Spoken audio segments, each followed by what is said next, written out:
नमस्कार मित्रांनो, आज या मालिकेमध्ये आपण पाहणार आहोत. सगळे आता अन्नपूर्णा आजीच्या घरी जेवायला बसलेले असतात. कमळी काय जेवायला सुरुवातच करत नाही. राजन म्हणतात, कमळी जेवायचं सोडून एवढा कसला विचार करते कमळी. कमळी म्हणते, राजन सर मला जेवायची इच्छाच नाहीये. असं कसं? जेवायच्या ताटावर बसली आणि जेवायचं नाही असं म्हणतेय. कमळी असं करून चालत नाही, या अन्नाचा अपमान येतो. कमळी ऐकत नाही आणि ताटाच्या पाया पडून उठलेली असते. नाही जाणारे जेवण, मला माफ करा. अनिकाला, कामिनीला, रागिनीला राग येत असतो की काय कौतुक चाललंय त्या कमळीचं. ती आता उठून गेलेली असते. राजन कमळी कमळी करतात, पण कमळी नाराज झालेली असते, दुःखी असते, ती निघून जाते. अनिका खुणावते की गेली. आता लगेच कामिनी हसायला लागलेली असते. कामिनी म्हणते, याला म्हणतात भिकाऱ्याला ओकारी. त्यांना आता राग आलेला असतो. चांगलं अन्न पडतंय ना, ते गिळत नाहीये. वय नाही ना इतकं चांगलं खायची. ती एखादी शिळी पोळी असेल तर द्या, टमाटा खाईल. ती शिळं खाण्याची सवय ना तिला. सुंदर जेवण जेवायची सवय नाही ना, त्यामुळे तिच्या नरड्याच्या खाली जातच नसेल. ती आता मुद्दाम काहीही बोलत असते. राजनला इतका राग येतो की का अपमान करते त्या कमळीचा. न जेवता ताटावरून उठलेले असतात आणि लगेच तिथून निघून जातात. निंगी मात्र रडत असते आणि दुःखीही असते. इकडे तिकडे कमळी दुःखी आणि इकडे निंगी दुःखी. तीच तिथे रडत खांब्याच्या कडेला बसलेली असते. आता बंड्या सगळं काम वगैरे आवरतो आणि लक्ष जातं की निंगी इथे. पुऱ्यात निंगे असा आवाज देतो, काय झालंय? मगाशीपासून बघतोय नुसती रडतीये निंगे. अगं बोल, काय झालंय जरा सांगशील का? बंड्या, कशातच मन लागत नाहीये रे. मुंबई शिकायला आले, कमळी आली म्हणून. जरा विचार कर, तिला विचारल्याशिवाय मी काहीच करत नाही. हॉस्टेलची खोली ती आवरायला सांगते मला, तेव्हा मी आवरत असते. अभ्यास सुद्धा कमळी सांगेल तेव्हा करते. झोप म्हणले की मी झोपते. कमळी जे जे सांगेल ना बंड्या, मी ते सगळं करते. काल आली होती ती खोलीवर डबा वगैरे घेऊन. दोघींनी मस्तपैकी जेवण केलं. सगळी खोली त्या कमळीनेच आवरली.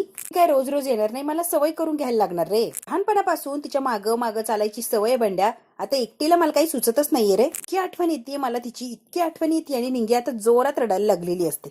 बंड्याला सुद्धा कळतं की नेमकी निंगीचं काय होतंय, पण बंड्या तरी काय करणार.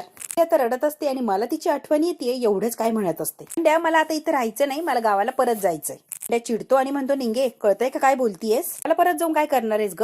बाळा, तुझं ऍडमिशन आहे इथं आणि कुठे तिकडे जाऊन काय करणार तू? हे शिक्षण पण महत्वाचं आहे ना. निंगी म्हणते, हो आहे की. तू म्हणतोय बंड्या, तेही बरोबर आहे, पण या निंगीसाठी कमळी त्यापेक्षाही महत्वाची आहे. सगळीच लोक असं म्हणतात की माणूस श्रीमंत झाला की जवळच्या लोकांना विसरतो. बंड्या, कमळी खरंच मला विसरणार नाही ना रे, तीच भीती वाटायला लागली. इकडे आता निंगी खूप नाराज असते आणि तिकडे बिचारी कमळीचीही तीच अवस्था असते. कमळी ही अगदी रडत असते आणि खूप सुकून गेलेली असते. तिला आधार द्यायला, तिला समजून घ्यायला तिथे राजन आलेले असतात. राजन कमळीच्या मागे येऊन उभा राहतात. कमळी, काय झालं बाळा? तुला परत कुणी काही त्रास दिला, कुणी काही बोललं की काही सांगितलंय तुला? सांग बरं मला, नेमकी तुला काय होतंय, कशाने एवढा त्रास होतोय? घरचं जेवण आवडलं नाही का? नक्की काय झालंय ना, मला कळायला हवं या कमळी. कमळी आता हळूच राजनकडे फिरते. काका, तसं काहीच नाहीये. तुझ्या डोळ्यातलं पाणी दिसतंय मला कमळी. खोटं नको बोलूस हा. बापले का होत ना, मग काही लपवायचं नाही. या बापाची सुद्धा खोटं बोलणार का कमळी? काका, खरं सांगू का, अर्धी इथे मी कमळी आहे आणि अर्धी कमळी माझ्या निंगी जवळ आहे. निंगीची इतकी आठवण येते की मला काही सुचतच नाहीये. तिच्याशिवाय करमत नाही आणि तिला, आम्हाला दोघींना इतकी सवय एकमेकींची की आम्ही राहू शकत नाही. ते मनच लागत नाही हो. सारखी मला त्या निंगीची आठवण येते. त्यासाठी आमचं गाव सोडून इथं आली ती आणि मी तिला सोडून इथं आलीये. जो प्लॅन केलाय ना, तो फिसकटून जाईल ना बाळा, त्यामुळे रिस्क घ्यायची नाहीये ना आपल्याला. राजन आता कमळीला समजावून सांगत असतात. कसं आहे ना बाळा, निंगी आणि अनिका दोघी सुद्धा अल्लडे. कुठे काय बोलायचं, कसं वागायचं दोघींनाही काही कळत नाही. निंगी इथे आली आणि एखादी गोष्ट पटकन काही बोलून बसली तर सगळा प्लॅन फिसकटून जाणार. त्याला सावरणं खूप कठीण जाणार आहे. मी काय म्हणतोय कमळी, कळतंय का तुला? कमळी म्हणते, मान्य आहे, निंगी अल्लडे, पण तिला कुठे काय बोलायचं एवढं मात्र कळतं. आपल्या प्लॅन बद्दल ती काहीच बोलणार नाही याची खात्री मी तुम्हाला देते. असू द्या काका, रिक्स नको घ्यायला. नाही तर नाही राहिलं, इथलं काम झालं की मी जाईल की माझ्या रूमवर. सगळं ठीक होईल काका, असू द्या. कमळी म्हणते, काका आजीच्या नातीला शोधताय ना तुम्ही, तो शोध थांबवू नकासा. ती जाते झोपायला म्हणून कमळी झोपायला चाललेली असते. कमळीने जेवणही केलेलं नसतं. राजनने आता कमळीला थांबवलेलं असतं. कमळे, काळजी करू नको ग, सगळं काही ठीक होईल बघ. आता कमळी निघून गेलेली असते रडतच. राजन आता मनातल्या मनात म्हणतात, परमेश्वरा, ही पोर आमच्यासाठी किती आणि काय काय सहन करतीये. काय माहिती हिचं आणि आमचं काय नातं एवढं की आमचे एवढं एकमेकांबरोबर प्रेम झालंय, किंवा आईचा इतका लाळा लागलाय, मला सुद्धा इतकं हे करते आणि बाबांना तर कमालीचं. इकडे आता ह्या निंगीने तिच्या रूम मध्ये कमळीचा सुद्धा बिछाना तयार करून ठेवलेला असतो.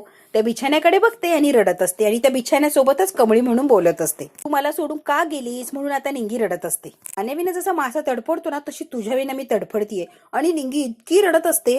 रडते रडते बंड्या आलेलं असतो बोलवायला तेवढ्यात की तुला बाहेर बोलवलं. कमळी निंगी अगदी धावत पळत येते आणि बघते तर काय ऋषी आलेला असतो. ऋषी सर, तुम्ही इथे? अगं निंगे, बंड्याने फोन केला मला म्हणून मी आलोय एवढ्या घाईने. काय चाललंय? म्हटला की तू जेवली नाहीयेस. काय झालंय निंगे? तर तू, आपण आईस्क्रीम खायला जाऊया. की म्हणते नको सर, तुम्हाला उगाच कशाला त्रास, मला नाही खायचं आईस्क्रीम. कमाल करते निंगे, आईस्क्रीमला नाही म्हणते चक्क. ती म्हणतो तू नाही म्हणलीस ना, आपण कमळीला विचारू तिला खायचंय का. तिचं हो म्हणाली तर चालतंय की सर, कमळी आली तर मला खायचंय. कमळी म्हटल्यावर ऋषीच्याही चेहऱ्यावर आनंद असतो आणि निंगीच्या सुद्धा. लगेच आता ऋषीने फोन काढलेला असतो आणि कमळीला फोन लावत असतो. राजनला फोन लावलेला असतो. कमळी आहे का, जरा तिच्याशी बोलायचंय. राजन म्हणतो हो आहे की, एवढ्याच झोपली ती, खूप मज्जा केलीये ना.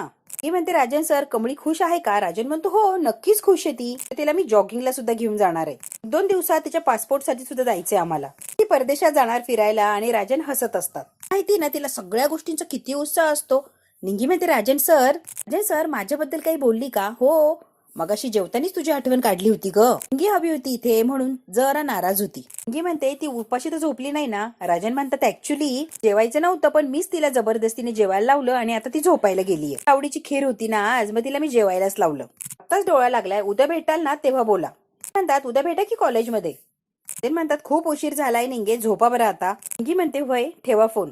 ती म्हणते ऋषी सर बंड्या तुम्ही पण जा आणि आराम करा, मी पण झोपायला चाललीये. म्हणते मी चाललीये झोपायला. ऋषी म्हणतो अगं आईस्क्रीम खायचंय ना, मग कुठे चालली. नाही सर, आपल्या माणसांशिवाय कोणत्याच याच्यामध्ये मला गोडवा लागणार नाहीये. कमळीशिवाय काहीच मला गोड लागणार नाही आणि तिच्याशिवाय मला काही खायचं पण नाहीये. हे बघा मला झोप येते आणि मी चाललीये झोपायला. निंगी असं म्हणते आणि झोपायला आलेली असते. बंड्या आणि ऋषी एकमेकांकडे बघतात. त्यांनाही वाईट वाटलेलं असतं निंगीची ही अवस्था बघून. ही निंगी कमळीच्या बिछाण्याकडे बघते आणि तिच्याशी गप्पा मारत असते. कमळी आता खूप मोठी झालीये, मला सोडून जेवायला लागलीये आणि मी इथे राहिलो उपाशी. मस्त फिरायला जाणार, सगळी मज्जा हज्जा करणार. निंगी म्हणते जॉगिंगला जा, फिर, सगळं काही कर आणि मी मात्र इथे तुझ्या आठवणीत रडतीये. कमळे खूप मोठी झाली ग तू. आणि निंगी आता बिछाण्यावर पडून घेते. तिला काही झोप लागत नसते, ती रडत असते आणि कमळीबद्दलच बोलत असते. मोठी झालीये तू, विसरली आपल्या निंगीला. आता काय बाई तुला कसली माझी आठवण येते. सगळं काही विसरली कमळे आणि आता तू तुझ्या याच्यामध्ये रमलीये. आणि निंगी जोर जोरात बोलत असते आणि तेवढ्याच जोराने ती रडत सुद्धा असते. नको मला तुझ्या बरोबर घेऊन जाऊ कमळे. बरोबर माझं मन भरून तरी बोल ग कमळे. आणि निंगी इतकी काय रडत असते, तिला इतकी आठवण येत असते या कमळीची.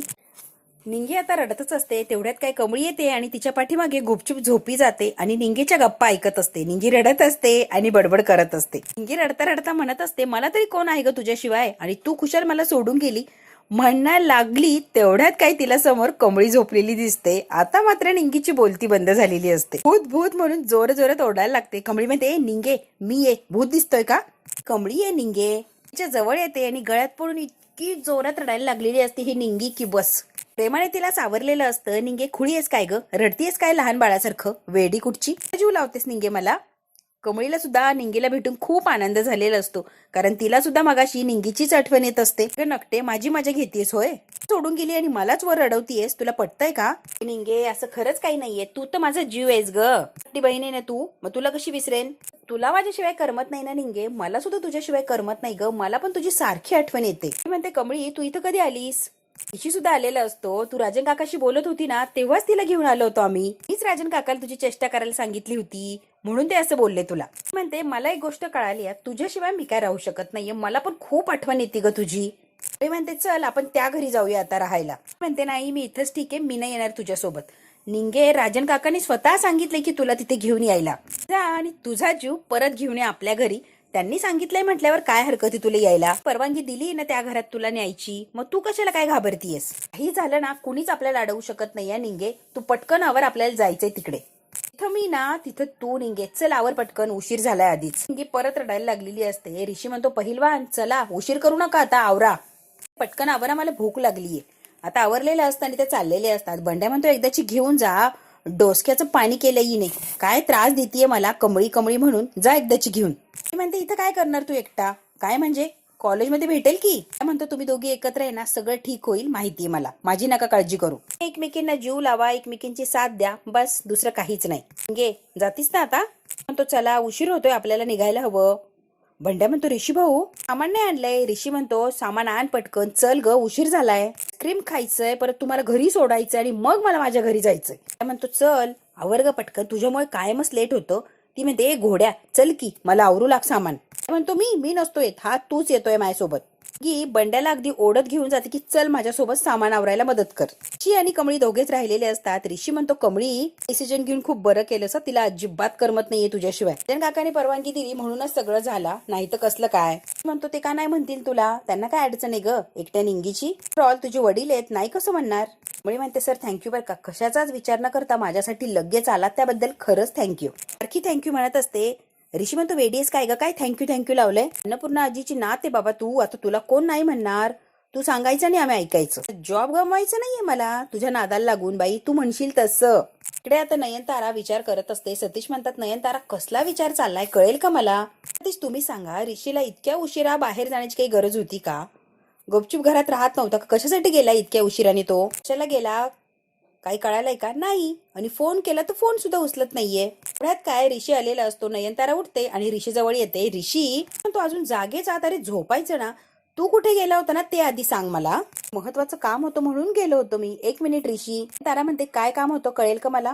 मला सांग, त्या कमळीने बोलवलं होतं तुला आणि लगेच तू गेला, बरोबर आहे ना ऋषी. तारा म्हणते ऋषी लेट मी रिमाइंड यू, मी जी चूक केली आहे ती तुला करू देणार नाहीये, लक्षात ठेवा प्लीज. हे ना ऋषी, तुला असं वाटत असेल की कमळी अन्नपूर्णा ताईंची नात आहे, सगळं इक्वेशन वगैरे बदललंय. तसं काही नाहीये, आहे ते आहे. तुला सांगतेय ते समजत असेल कदाचित मला काय सांगायचंय. ती ज्या वातावरणात राहिलीये, ज्या वातावरणात वाढलीये, तिचं वागणं बोलणं, तिचे कपडे, सगळंच काही आपल्यापेक्षा कम्प्लिटली वेगळं आहे. तिचं आणि आपलं कुठेच काही मॅच होऊ शकत नाहीये. एवढी गोष्ट तू माइंड मध्ये फिट कर. म्हणतो तुला आतापर्यंत कितीतरी वेळा सांगितलं, आम्ही फक्त एक फ्रेंड आहोत, बाकी काहीच नाही. तुझ्या डोक्यात ते कुठून चालतं गाई. डोंट वरी, तुझ्या मनाच्या विरुद्ध काहीच करणार नाहीये, जस्ट चिल. म्हणतो चला झोपा आता, नको तो विचार करू नका, प्लीज झोपायला जा. सतीश म्हणतात ऋषी निघून गेलेलो असतो, तू उगाच ओव्हर ऍक्ट करतीय आणि नको ते थिंकिंग करतीय. कशासाठी हवंय नयनतारा हे सगळं. ती जेन्युनली चांगली मुलगी आहे, त्याबद्दल काही म्हणणंच नाही. आणि दुपारी अगदी सहज मला वाटलं मनापासून, म्हणून मी तिचं कौतुक केलं. पण तिचा प्रेझेंट ऋषीच्या आयुष्यात मला आवडणार नाहीये, कळतंय का. ती चांगली असणं वेगळं आणि ऋषीच्या आयुष्यात येणं हे खूप वेगळ्या गोष्टी आहेत आणि ते मला चालणार नाहीये. म्हणतात ऋषी मॅच्युअर्ड आहे आणि तो असं काही करणार नाही, तू टेन्शन घेऊ नको आणि उगाच कशाला विचार करते आत्ताच, बघू की तेव्हाचं तेव्हा. तारा रिलॅक्स आणि चल आता झोपायला, खूप उशीर झालाय.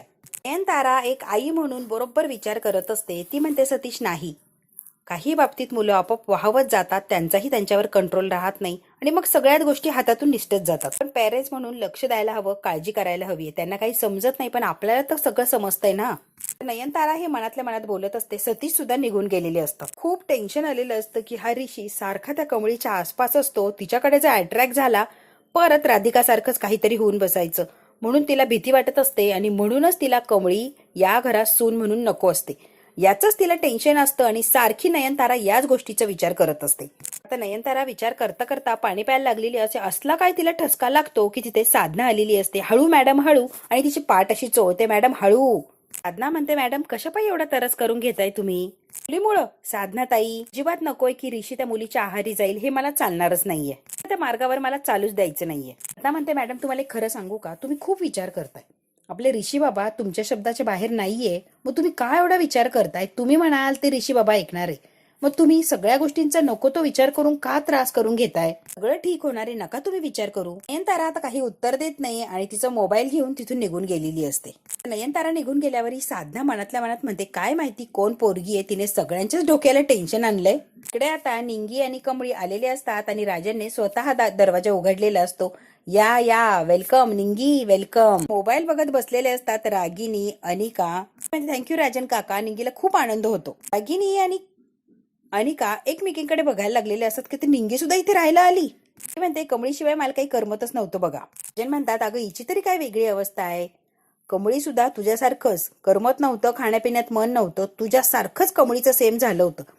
पण कसं आहे ना, आता तू आली आहे ना, सगळं काही व्यवस्थित होईल. म्हणजे जशी मला कमळी आहे ना तशीच तू आहे बरं. निवांत राहायचं, अगदी बिंदास्त. अनिका सुद्धा आहे. तुम्ही तिघी मिळून या घरात छान राहा, मस्त आनंद लुटा. कमळीला निंगीला खूप असा आनंद झालेला असतो कारण एकत्र राहायचं असतं. अनिका आणि रागिनी आता रागाराग बघत असतात की हे नवीन काय नाटक लावलंय राजनने. त्यात काय लगेच अनिका येते आणि म्हणते डॅड काय चाललंय रे तुझं, ही निंगी इथे काय करतीये. बिंगो कच्च्या लिंबूचं इथे काय काम आहे, सांगतोस का जरा. आता कामिनी सुद्धा तिथेच असते. ती म्हणते ती माझी मैत्रीण आहे आणि माझ्यासोबतच राहणार याच घरात पासून ती आपल्या सोबतच राहणार आहे. म्हणते गावछाप तुझ्याशी बोलली का ग मी? कशाला मध्ये मध्ये बोलतीयस? ते मध्ये करू नको हा. शटअप. जर मध्ये बोललीस ना तर बघ. का म्हणते डॅड ही काय करते ते सांगतोस का जरा? अनिका जरा शांत बसतीस का? मोठ्या बहिणीने सांगितलंय ना तेच सांगणंय माझं अनिका. आणि हो अनिका, मोठ्या बहिणीने सांगितलं ते तर ऐकायचंच आणि घरी आलेल्या पाहुण्यांशी असं वागायचं. काही कळतंय का तुला? काय बोलतीयस? का म्हणते मला ही गावछाप नंबर 2 इथे नकोय आणि माझ्या घरात तर अजिबात नकोय. अनिकाने तमाशा मांडलेला असतो. राजन मोठा आवाज करतात आणि म्हणतात अनिका बासा आता एकही शब्द बोलायचा नाही. म्हणते डॅड तू बस. मी नाही बस, तू बस. डे गावछाप नंबर 1 आणली आणि उरलेली 2 पण घेऊन आलास. इथे राहणार नाही. जर इथे राहायचं असेल तर एक काम करते, मी या घराच्या बाहेर जाते की मला यांच्यासोबत राहायचं नाहीये. तू डिसाईड कर तुला काय पाहिजे. रागिनी म्हणते काय चाललंय काही कळेल का? आत्ताच्या आत्ता हिला जायला सांगायचा. रागिनी मोठ्या तोऱ्यामध्ये बोलत असते. निंगी आली म्हणून सगळ्यांनीच तमाशा मांडलेला असतो. अनिकाने, रागिनीने आणि कामिनी राहिलेली असते. आता रागिनी म्हणते काय गे गावछाप तुला आमची घर काय धर्मशाळा वाटतंय का? तोंड वर करून कुणीही यायचं नाही इथे राहायचं. जय हॉस्टेल की काय हे? रागिनी म्हणते काय गे निंगी लाज आहे का? लाज थोडी तरी लाज आहे का? लगेच निघायचं इथून. आली तशी मागं फिरायचं. कामिनी सुरू होते. अगं रागिनी कुठे लाज आहेत त्यांना? तोंड वर करायचं आणि निघायचं. लाज असती तर इथपर्यंत आली असती का ती? लाजा म्हणून नाहीये दोघींना. अगदी निर्लज्ज आहे निर्लज्ज. कामिनी म्हणते अशा ऐकणार नाहीये त्या. सिक्युरिटीला सांगून अगदी बाहेर हकलून द्यायला लागणारे धक्के मारून. त्यांचं ते डोकं बंद पडलेलं असतं. तिघींनी सुद्धा तमाशा मांडलेला असतो आणि कामिनी डायरेक्ट सिक्युरिटीला आवाज देत असते. आत्या जरा शांत बसतीस का? म्हणतात या दोघींना या घरात मी आणलंय, बाहेर कोण हकलून देणार? कामिनी म्हणते का आणि कशासाठी आणलंय? पण बहिणीची दुसरी नात वगैरे आहे का काही रिलेशन? नातीला आणलंय ना बहिणीच्या, मग हिला कशाला? म्हणते अरे कोण आहे सांग की. त्यांच्या घरात तमाशा चाललेला असतो. निंगी म्हणते कमळे मी जातो हॉटेलमध्ये जातो, माझं माझं मी राहतो. कमळी म्हणते निंगी थांब ग. तिथे आलेले असतात अन्नपूर्णा आजी. त्या ताई घेऊन आलेले असतात अन्नपूर्णा आजीला बाहेर. अन्नपूर्णा आजी आणलेले असतात आणि ते सोफ्यावर बसवलेले असतात. अन्नपूर्णा आजी सुद्धा हा तमाशा चाललाय तो बघणार असतात. कामिनी म्हणते सगळं फुकटात पाहिजे, राहायला खायला सगळंच. शिक्षण फुकटात, हॉस्टेलमध्ये राहायला फुकटात, दिवसभराचं खाणं पिणं फुकटात, म्हणून हे घर वा वा वा कमाल आहे. कामिनी, रागिनी, अनिका जे तोंडाला येईन ते बडबड करत असतात. आता कामिनी म्हणते निघतेस का धक्के मारून घालवू? धक्का मारलेला असतो कामिनीने निंगीला. राजन म्हणतो आत्या अगं थांब. पूर्ण आजी हाताने असं नाही नाही म्हणत असतात. म्हणते आजीचं बोट हल्लं, काहीतरी सांगण्याचा प्रयत्न करताय. म्हणते आजी लक्षात आलंय, तुम्हाला पाहिजे तेच होणार. कमळी म्हणते थांबा, पूर्ण आजीचं काय म्हणणं आहे बघू आपण. कामिनी म्हणते तिला बोलता येत नाही, मग तू बोलतीस का तिचं? कामिनी म्हणते तू पुरावे दाखवले आणि कमळी, राजन, महाजन हे सिद्ध केलं. हिचं काय पुरावा आहे? म्हणते सरनेम बोल निंगी चिंगी. ही म्हणते घोरपडे. कामिनी म्हणते मग या नावाला या आडनावाला इथे स्थान नाही, इथे राहू शकत नाही. फक्त महाजन राहतात, कळलं का? तुझा या घराशी काही एक संबंध नाहीये, लक्षात घ्यायचं. निघायचा. बघू आता. कामिनी म्हणत असते इथे राहायचं नाही निंगीनी आणि कमळी म्हणलेली असते की निंगी इथेच राहणार. आता अन्नपूर्णा आजी मध्येच काही बोलणार का आणि निंगीला तिथे राहण्यासाठी परमिशन देणार का? हे जर बघायचं असेल मित्रांनो तर बघायला लागणार पुढचा भाग. हा भाग इथेच संपला. व्हिडिओ आवडल्यास लाईक, शेअर, सबस्क्राईब नक्की करा.